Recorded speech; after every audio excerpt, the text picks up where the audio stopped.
Good afternoon. My name is Raymond Duplessis. I'm from Mobius Consulting, and I'm talking to two of my colleagues from our cybersecurity team, Michal and Shikara. Michal and Shikara, good afternoon.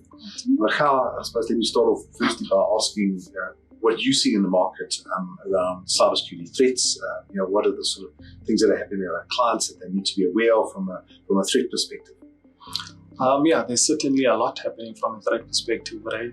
Most of our clients currently are seeing a lot of social engineering. That has become something that is massive now. Many organizations are really opening up their eyes to all the different social engineering tactics that are out there, and really trying to combat against those. And also third-party risk. A lot of organizations are realizing that there's a lot of exposure when it comes to their third parties. Also data breaches, both internally and externally, data leaks and so forth, that they really need to be clamping down on. And obviously from an operational perspective, the normal malware types, ransomware that many organizations are continuously monitoring against and really trying to sharpen their tools to make sure that they put the right detections in place. Yeah, interesting. And I know you're quite passionate about organizations becoming more proactive in how to prevent these threats from materializing. So what are some of the things that you can advise organizations to start looking at to becoming more proactive?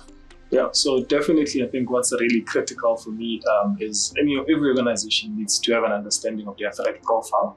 Build a threat profile, have an understanding of what it is that you're susceptible to as an organization. What are your critical assets? What business processes are those linked to? And also how do we really try to make sure that our security controls really speak to those as well, making sure that you have the right programs in place to also address those threats.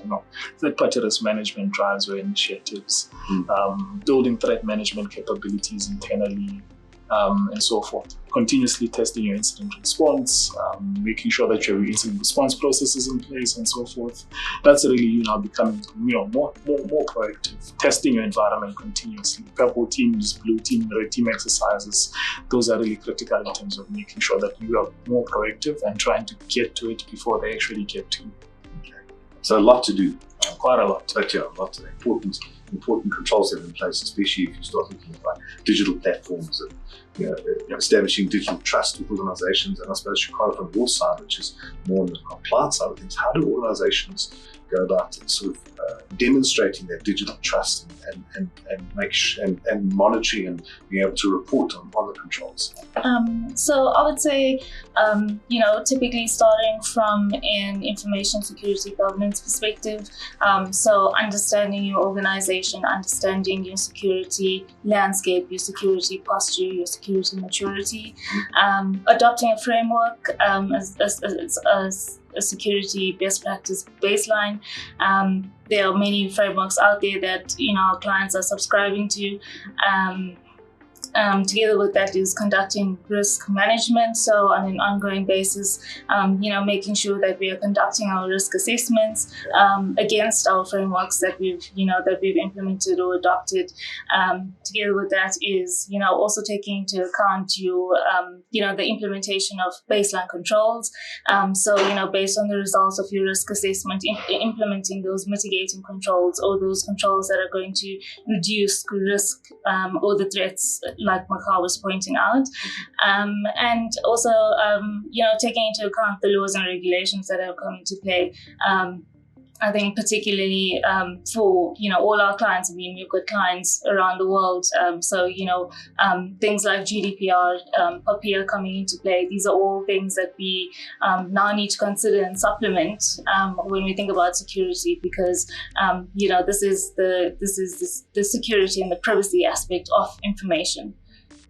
Sure. So there are also lots of guidance and lots of insights that you've given us here. That's good advice in terms of the high-level approach. And you spoke about control frameworks and best practices and standards. So what are some of those control frameworks and best practice standards that our clients are using? So I would say first and foremost, from our clients, a lot of our clients are looking to ISO 27000, getting ISO 27001 certified. And so your ISO 27000 is basically, the building of your security management system. You're, implementing an information security management system, having a look at your organization, understanding your organization, looking at your people, processes, and technology. So it's really the foundation for building information security in your organization. The framework also talks about a list of controls. The controls are broad and start from things such as policy down to things such as patching and backups. So it covers a vast range of information security across your operational, strategic, and tactical levels. So I think covers something like third-party risk management, which Michal brought up. One of the other very popular frameworks is NIST, so the NIST cybersecurity framework. It's basically a list of cybersecurity controls that an organization can put into play. I think, like Michal was saying, is identifying threats and identifying incidents and events as they happen. So NIST basically supports that point of view. And I think the others less used, but things such as ISF. And then from a legal and regulatory perspective is your GDPR and your POPIA. So your GDPR and your POPIA, have these lists of controls that, information security practices, supplement or support. And so they work hand in hand together. Good. Perfect. So really good insights. Thank you.